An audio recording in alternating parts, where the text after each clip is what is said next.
Hello student, मैं संदीप सिंह एक नए चैप्टर के साथ अशोका एंड हर्षा आपके सामने उपस्थित हूँ। स्टूडेंट, इस चैप्टर में हम अशोक और हर्ष के बारे में पढ़ेंगे, तो चलिए स्टार्ट करते हैं। Many great Kings ruled India during the ancient period. Ancient period में बहुत सारे राजाओं ने रूल किया, राज किया। The effort they took make people of their kingdom happy. उन्होंने अपने राज्य को सुखी बनाने का प्रयास किया। Earn them special place in history, और इसी प्रयास में उन्होंने अपने को इतिहास में एक महत्वपूर्ण स्थान पर रखा, और इसी के लिए ये आज भी उतने ही फेमस हैं। Let us learn more about two such king. हम इस दो राजाओं के बारे में पढ़ेंगे, अशोका एंड हर्ष। अशोक और हर्ष के बारे में पढ़ेंगे। सबसे पहले हम अशोक के बारे में देखते हैं। Around 2500 year ago India was divided into several small kingdom. 2500 से पहले अगर हम भारत की बात करें तो भारत जो है बहुत छोटे छोटे किंगडम यानी राज्यों में डिवाइड था। हर किंगडम में एक राजा राज करते थे। These kingdom were constantly fight with each other, और ये छोटे छोटे जो राज्य थे वो आपस में लड़ते झगड़ते थे। Each king wanted to make his kingdom the largest, और सभी जो राज्य थे वो दूसरे राज्य को जीत करके अपने राज्य में मिला करके अपने राज्य को बड़ा करना चाहते थे। By 450 BCE the kingdom of Magadha had became the strongest and largest of them all. इसी क्रम में 450 BCE, हमने जब BCE बताया तो BC का मतलब before Christ, before the birth of Christ, यानी जन्म, ईसा के जन्म से पहले, यानी ईसा का जन्म हुआ उससे 450 साल पहले हम पीछे जाएंगे तो मगध नाम का राज्य था भारत में, और जो पूरे भारत में सबसे ये ताकतवर था और सबसे बड़ा था।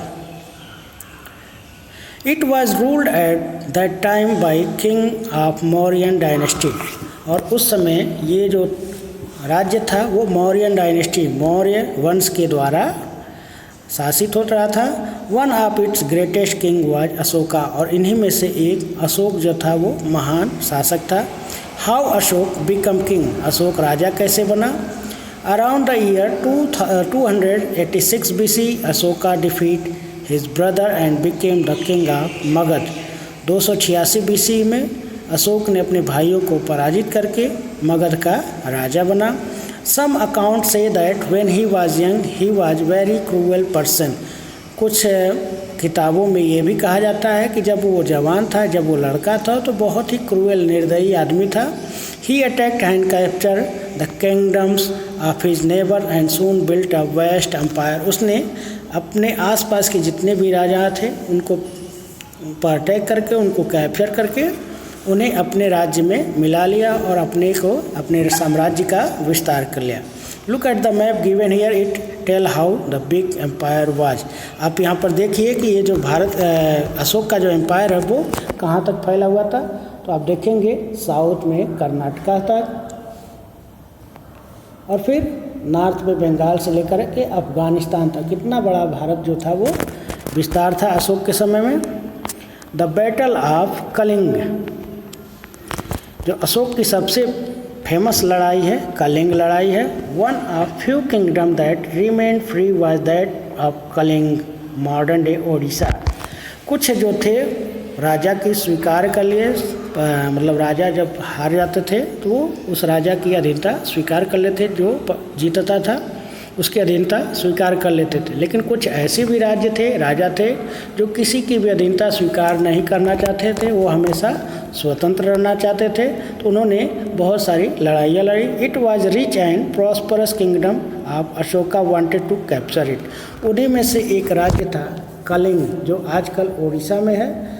ये जो है बहुत ही समृद्ध राज्य था, बहुत ही धनी राज्य था, और अशोक अपने राज्य में इसको मिलाना चाहता था। इन 280 BC अशोक का अटैक कलिंग, 280 BC में अशोक ने कलिंग पर अटैक किया। The battle of Kalinga went for days. Kalinga की लड़ाई बहुत दिनों तक चलती रही। Thousands of soldier were killed, हजारों सिपाही मारे गए, एंड मैनी मोर इंजर्ड, और बहुत सारे घायल हो गए। Finally Ashok one the battle, अंत में अशोक की विजय हुई। But that evening, when he saw the bloody battlefield littered with dead and dying, एक दिन शाम को टहलते हुए उसने युद्ध क्षेत्र में घूमते हुए देखा कि बहुत सारे लोग खून से लथपथ पड़े हुए हैं, मरे पड़े हुए हैं। अशोक वाज हॉरिफाइड, अशोक अब भयभीत हो गया। समथिंग हिम चेंज, अब उसके अंदर थोड़ी सी चेंजेज आ गए, वो उसका स्वभाव बदल गया। He vow never to kill anyone again, उसने फिर प्रतिज्ञा लिया कि अब वो किसी को नहीं मारेगा, दोबारा नहीं मारेगा। अ टर्निंग पॉइंट, तब से अशोक में एक टर्निंग आ गया। Ashok now turn to teaching of Gautam Buddha, अब अशोक जो थे वो गौतम बुद्ध के शरण में गए और उन्होंने वहाँ उनकी शिक्षा प्राप्त की। गौतम बुद्ध की शिक्षाओं को उन्होंने प्रारंभ किया। The Buddha and ask his follower never hurt or killed, जो बुद्ध के फॉलोअर्स थे उन्होंने ये सिखाया कि किसी को भी दुखी ना पहुँचाए और ना ही मारने का प्रयास करें। Anybody and to be kind compassionate all living being, सबके साथ सब सद्भावना के साथ रहे। Ashok decided to rule with compassion and non violence, सबके साथ समृद्धि के सद्भावना के साथ और अहिंसा के साथ अशोक ने रूलिंग करना शुरू किया, शासन करना शुरू किया। He also sent messenger to other countries in order to spread of Buddha teaching, Buddha की शिक्षाओं को उसने प्रसार के लिए बहुत सारे टीचर्स को, मैसेंजर्स को, दूतों को अब दूसरे देशों में भेजा।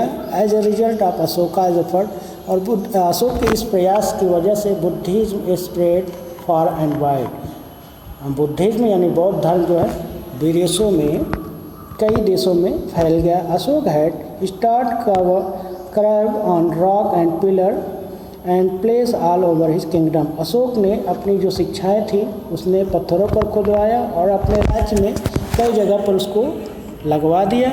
This curve message and teaching are called edict, इसको हम क्या बोलते हैं? एडिक्ट, पत्थर पर लिखा हुआ एडिक्ट बोलते हैं। In this edict Ashok ask his people to lead a life of compassion and honesty, Ashok ने इसमें ये बताया कि लोगों के साथ सद्भावना के साथ रहें और उनके साथ ईमानदारी के साथ रहें। He ask them not give in feeling of violence, ये भी कहा कि उनके अंदर कभी भी हिंसा की भावना नहीं आनी चाहिए। Cruelty, anger and pride and jealousies, कभी भी उनके अंदर न हिंसा की भावना आनी चाहिए, निर्दयता की, ना ही क्रोध और ना ही घमंड, ये सब करना चाहिए। Ashok himself live this way he ask his people to, जो अशोक ने लोगों से कहा अशोक स्वयं भी उसी तरह से रहने का प्रयास करने लगा। He gave up violence and did all he could to make life of his people better, Ashok स्वयं वैसे करने लगा और लोगों के लाइफ को बेटर बनाने का प्रयास करने लगा। ही बिल्ट हॉस्पिटल्स फॉर सिक, उसने हॉस्पिटल बनवाए बीमारों के लिए। डग वेल्स फॉर वाटर, पानी पीने के लिए कुएं खुदवाए। And planted tree gave away large part of his wealth, और उसने अपने धन के द्वारा बहुत सारे कुएं खुदवाए, बागीचे लगवाए। And for welfare of the people, अपनी प्रजा के ध्यान के लिए ये सारे कार्य उन्होंने किए। नेक्स्ट पार्ट में हम हर्ष के बारे में पढ़ेंगे, तब तक के लिए धन्यवाद।